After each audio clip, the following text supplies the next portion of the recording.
아브라함은 롯과 헤어졌습니다. 아브라함은 롯에게 말합니다. 네가 우하면 내가 좌하고 네가 좌하면 내가 우하겠다. 롯에게 먼저 선택권을 주었던 것이죠.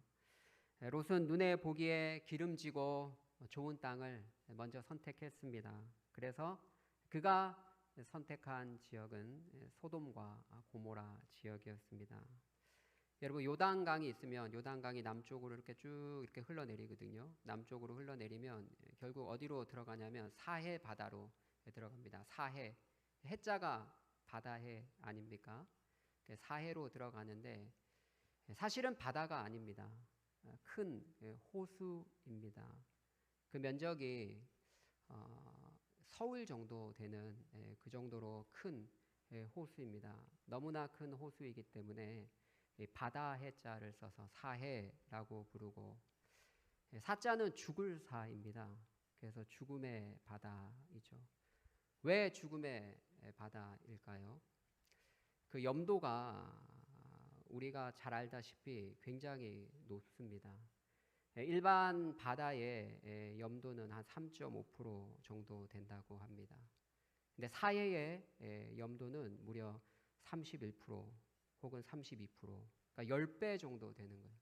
그러니 어찌 물고기가 거기서 살 수 있겠습니까? 그래서 죽음의 바다, 사해라고 그렇게 부르는 것이죠.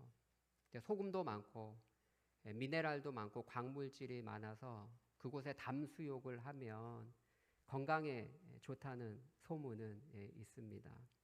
자, 이것을 왜 말씀드리냐면 요단강에서 쭉 내려가면 사해가 있고 큰 호수 사해가 있고, 그 사해 끝 지점에서 우측으로 가면, 동쪽으로 가면 소돔과 고모라, 그리고 좌측으로 가면 헤브론 안에 마므레가 있는 거예요. 헤브론입니다. 그래서 사해 끝쪽에 이 중간 지점에서 롯과 아브라함이 갈라진 것이거든요. 그래서 롯이 먼저 우하니까 소돔과 고모라 지역, 소돔 지역을 선택하니까 아브라함은 좌해서 헤브론 지역에 머물게 된 것이죠. 그런데 큰 문제가 생겼습니다. 롯이 정착했던 곳이 소돔 땅인데 그 땅에 큰 전쟁이 일어났습니다. 북방의 왕들과 그리고 남방 지역의 소돔과 고모라 다 남방이거든요. 남방 지역의 왕들 간에 큰 전쟁이 일어났던 것이죠. 북방의 왕국은 엘람 왕 그돌라오메를 중심으로 한 4개의 왕국이 연합군을 이루었습니다. 그리고 남방의 왕국은 소돔과 고모라, 아드마 스보임, 그 다음 소알, 이렇게 5개의 나라가 연합군을 이루었습니다. 사실은 9개 나라 다, 9개 왕국 다 그돌라오멜이 맹주고 조공을 바치고 있었는데, 이제 밑에 남방의 5개의 나라가 배신을 한 것이죠. 그래서 위에 북방의 4개 나라와 밑에 남방의 5개 나라가 큰 전쟁을 벌였습니다. 누가 이겼을까요? 북방의 그돌라오멜을 중심으로 하는 북방 연합군이 이겼습니다. 그래서 밑에 소돔 지역에 살고 있던 롯과 그 가족들도 함께 포로로 끌려가게 된 것이죠. 그래서 롯의 가문의 한 종이 구사일생으로 탈출을 해서 헤브론 마므레에 살고 있던 아브라함에게 달려온 것입니다. 당신의 조카 롯이 지금 포로로 끌려갔습니다. 큰일 났습니다. 그래서 아브라함이 어떻게 합니까? 아브라함이 그 지역에 있던 족속들, 친하게 지내던 족속들과 이야기해서 그 족속들 밑에 있던 집에서 길리운 종들을 모아서 318명을 모아서 롯을 구하러 가게 된 것이죠. 여러분, 물론 318명의 숫자는 적은 숫자는 아니죠. 그러나 네 나라가 연합한 이 북쪽 연합군에 비하면 사실은 너무나 초라한 것입니다. 사실 롯을 구한다는 것은 매우 위험한 일이고요. 그리고 어려운 일입니다. 더구나 사실 롯이 어떤 사람입니까? 아브라함이 선택권을 주었을 때 좋아라 하고 먼저 좋은 것을 차지했던, 어떻게 보면 인간적으로 볼 때 얄미울 수 있는 조카입니다. 웬만하면 삼촌이 어르신이니까, 아유 삼촌이 윗분이니까 먼저 선택하십시오, 빈말이라도 한번 그렇게 하면 좋은데 그런 말 없이 그냥 먼저 택하라고 하니까 눈에 보기 좋은 소돔과 고모라를 먼저 택했단 말이죠. 인간적으로 보면 얄미울 수도 있는 조카입니다. 그런데 그런 조카를 구하기 위해서 자신의 목숨을 걸고 부하들을 모아서 달려갔다라는 것이죠. 그런 의미에서 아브라함은 인간성이 좋은 사람이다, 그리고 넉넉한 사람이다라는 것을 알 수 있습니다. 의리가 있는 사람이다라는 것을 보여주고 있는 것이죠. 또한 그가 그렇게 담대하게 나갈 수 있었던 이유가 무엇일까요?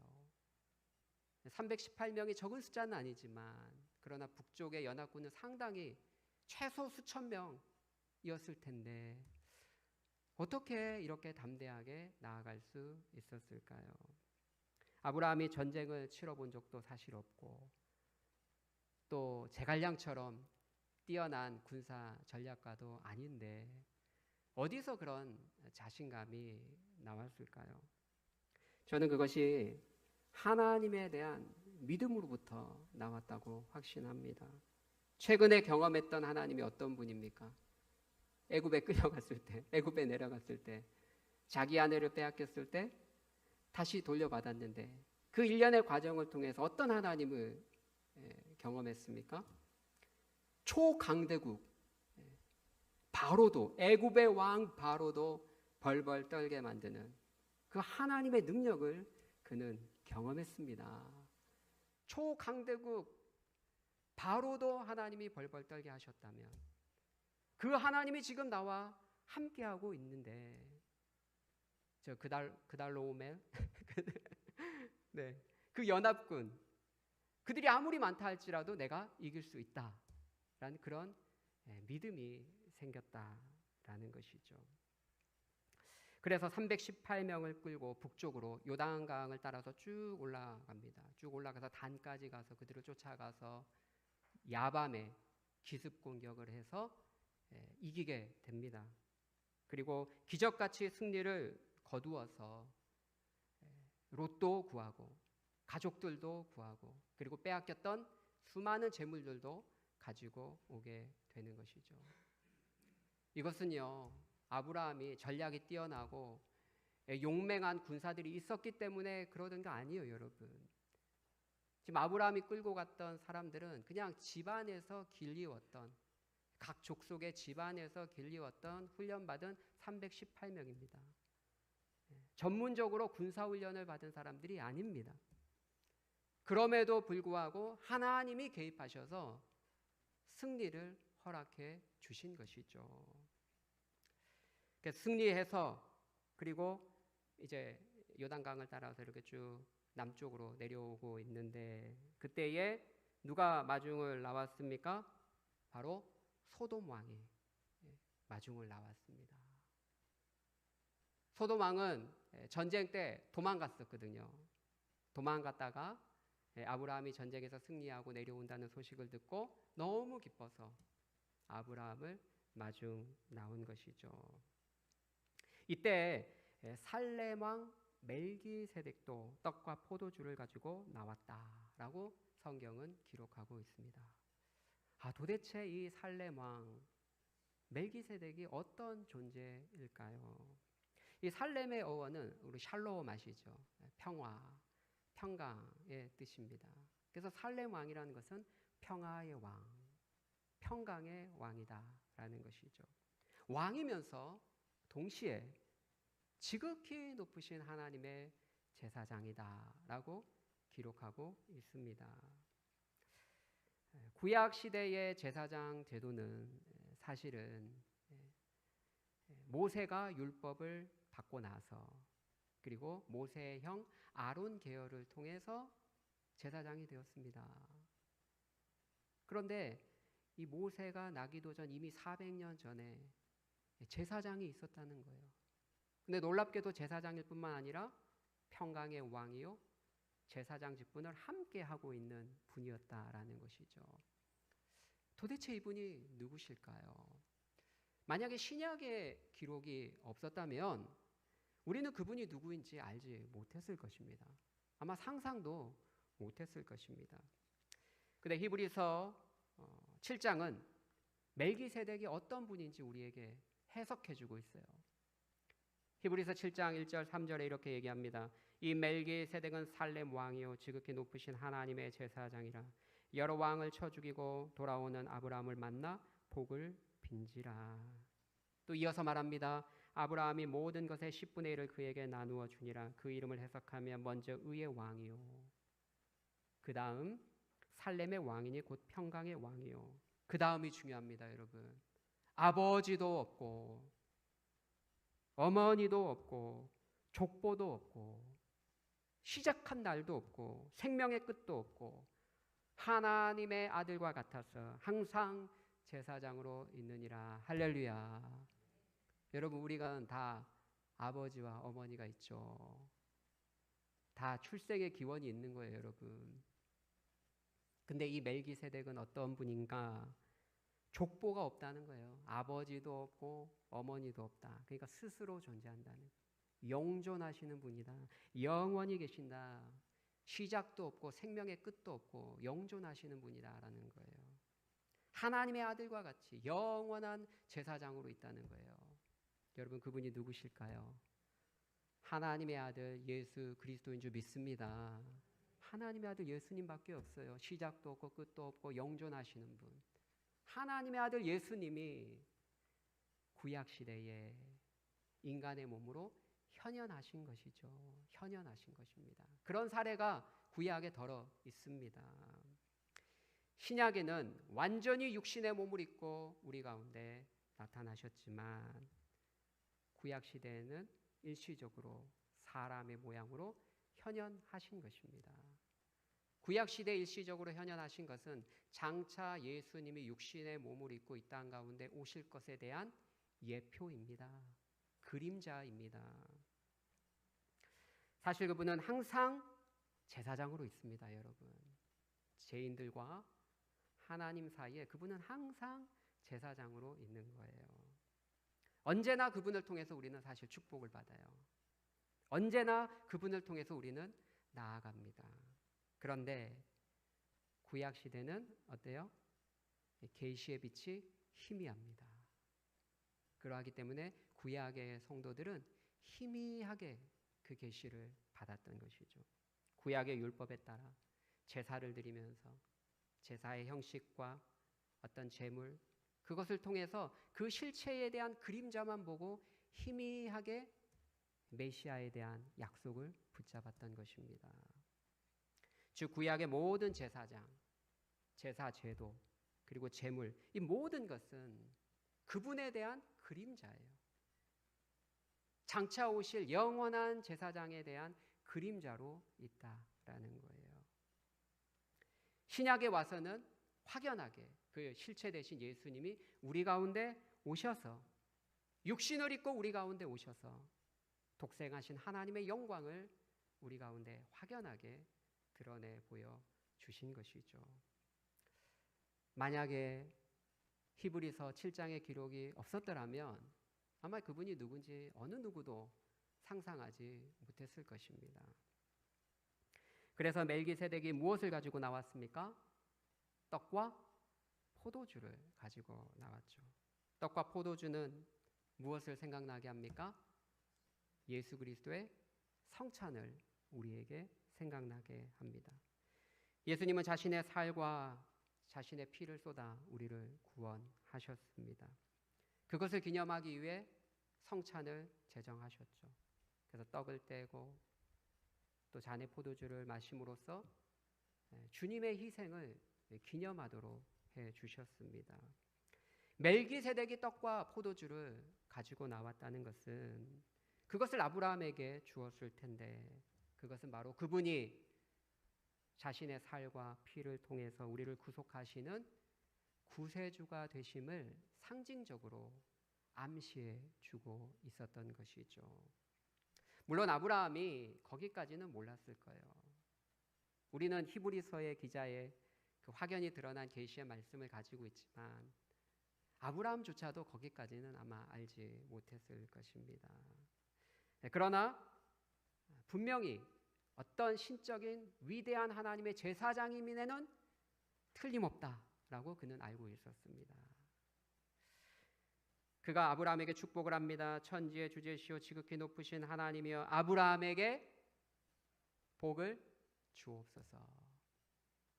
여러분, 복은 누가 빕니까? 누가 누구에게 빕니까? 영적으로 높은 사람이 낮은 사람에게 비는 거예요. 그러니까 이 멜기세덱이 믿음의 조상 아브라함보다 훨씬 더 높은 존재임을 우리에게 말씀하고 있는 것이죠. 그뿐만 아니라 아브라함이 그에게서 무엇을 줍니까? 전쟁에서 이겨서 얻은 것의 10분의 1을 이 멜기세덱 제사장에게 바칩니다. 성경에서 나오는 최초의 11조죠.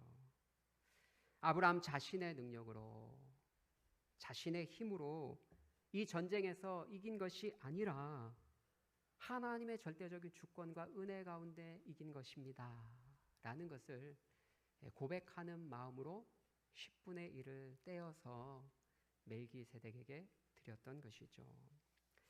11조의 가장 큰 의미가 무엇일까요? 그것은 바로 하나님의 주권과 은혜에 대한 인정입니다. 우리가 주일날 하나님께 예배드립니다. 일주일이 다 사실은 하나님의 날이죠. 뭐 하나님의 날이 아닌 데가 어디 있어요? 다 주님께 속했는데 하루 24시간, 일주일 7일, 1년 365일 다 하나님의 것입니다, 여러분.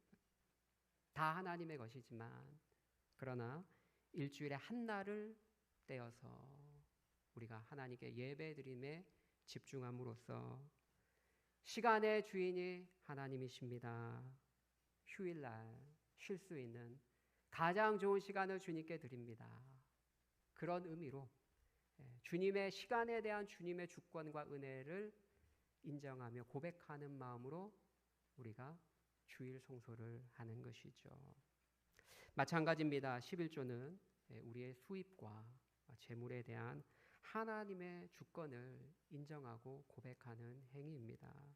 내가 잘나서 내 능력으로 이 치열한 경쟁에서 이겨서 돈 번 것이 아니라 다 하나님의 은혜입니다. 돌이켜보니 주님이 주신 것입니다 라는 그런 고백을 담아서 드리는 것이죠. 이것이 11조의 근본 정신이다라고 볼 수 있겠습니다. 물론 나중에 이제 이스라엘이 신정 체제의 국가를 이루면서 구약 시대의 11조는 신정 국가 체제에서 레위인들은 일을 안 하잖아요. 나머지 집안은 다 일할 수 있지만 레위인들은 일을 하면 안 돼요. 하나님을 섬기는 데 집중을 하라고 하셨어요.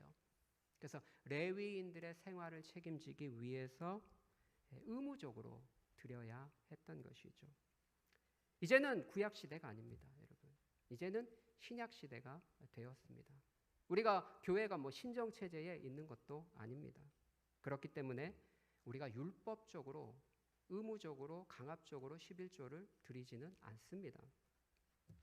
다만 이제 그 근본 정신을 이어받아 11조를 드리고 있는 것이죠.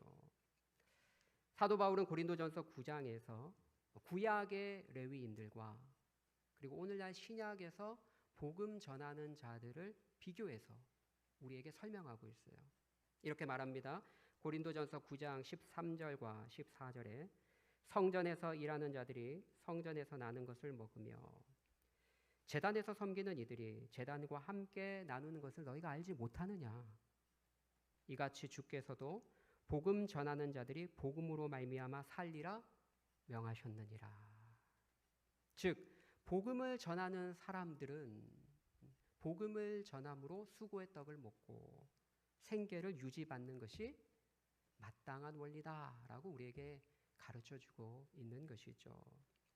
이러한 원리를 신약 교회에도 사도 바울이 동일하게 적용하고 있다라는 것입니다.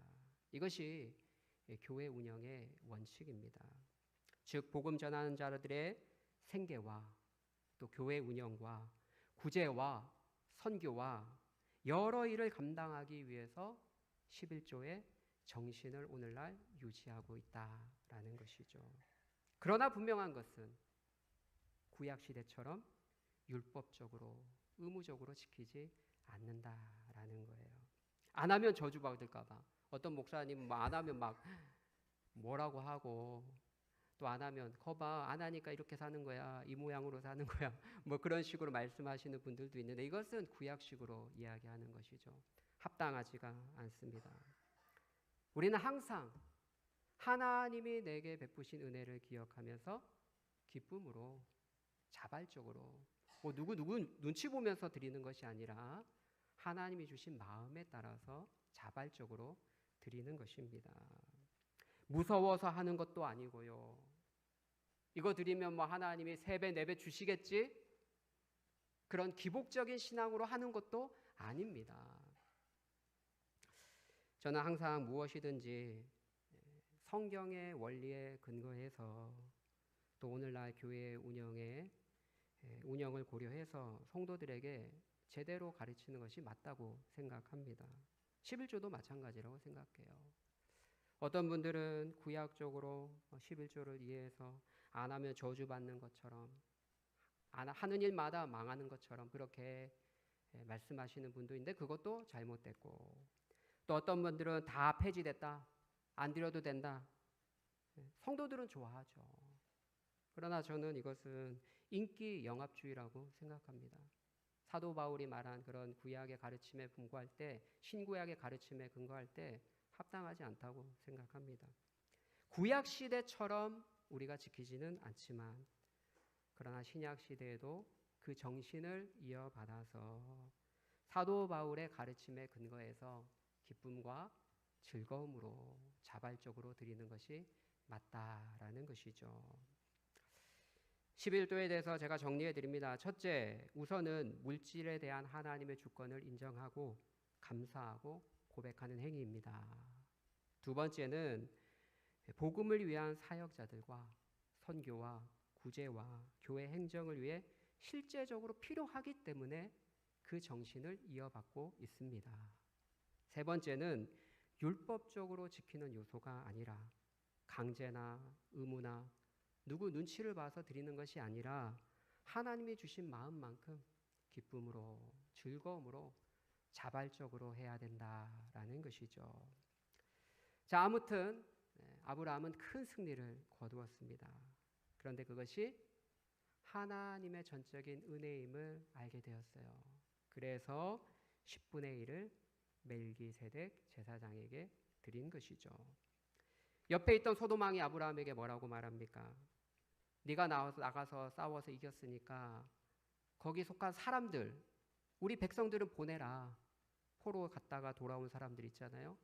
사람은 나한테 보내라. 그런데 물품은 전리품들은 네가 다 가져도 좋다. 그렇게 이야기를 합니다. 여러분 전리품이 얼마나 많겠어요? 여러분 같으면 가져야 안 가져요? 당연히 갖죠. 만약에 안 주려고 하면 왜 안 주냐? 내가 목숨 걸고 싸웠는데 달라고 하죠. 오히려 안 주려고 하면. 근데 소돔왕은 다 가져라 그랬어요. 근데 아브라함이 뭐라고 이야기합니까? 목숨 걸고 가서 싸운 거예요, 여러분. 가질 만한 자격이 있습니다. 근데 아브라함이 뭐라 그래요? 아브라함이 거절해요. 그 많은 전리품들을 내가 안 받겠다는 거예요. 그 이유가 무엇입니까?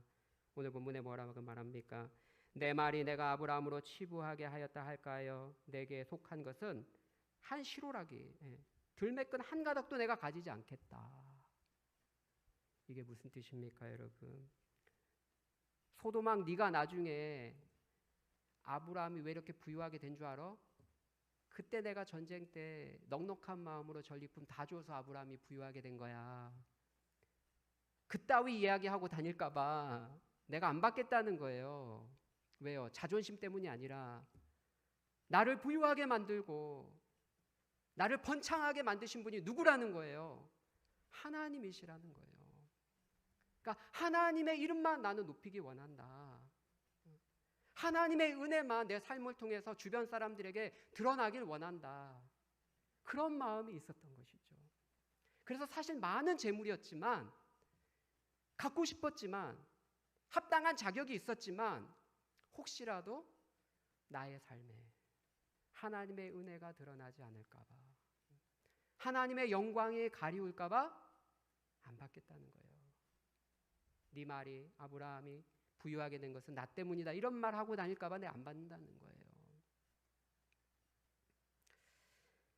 그래서 24절에 어떻게 됩니까? 함께 목숨을 걸고 싸웠던 젊은이들 있잖아요. 함께 동맹했던, 데려왔고 왔던 사람들. 이 사람들은 챙겨줘야 되잖아요. 이 사람들의 분깃은 주고 자기에게 돌아올 분깃은 하나도 갖지 않았다라는 것이죠. 아브라함은 자신의 부유함과 번창함이 오직 하나님의 은혜입니다. 내 삶을 통해서 그것을 드러내기를 간절히 소망했던 것이죠. 이런 거 보면 아브라함이 진짜 왜 믿음의 조상이라 불리는지 좀 알 것 같아요. 아브라함의 신앙이 나름 많이 성장했음을 보여주고 있습니다. 왜 그래요? 애굽에서 하나님이 얼마나 크신 분인지 깨달았거든요. 또 이번 전쟁에서도 사실 이길 수 없는 전쟁인데 어떻게 여러분 내 나라의 연합군을 이깁니까? 그 수천 명을. 근데 하나님이 함께 하신 걸 또 본 거예요. 그래서 아브라함의 믿음이 점점 견고해지고 하나님에 대한 중심을 바로 잡고 있음을 우리에게 알려주고 있는 것이죠. 우리도 신앙생활하면서 세상의 업적이나 공로를 드러내지 말고 하나님의 은혜만을 드러내기를 간절히 소망합니다. 나의 나된 것은 하나님의 은혜입니다. 그런 마음이 우리 가슴 속에 있기를 소망합니다.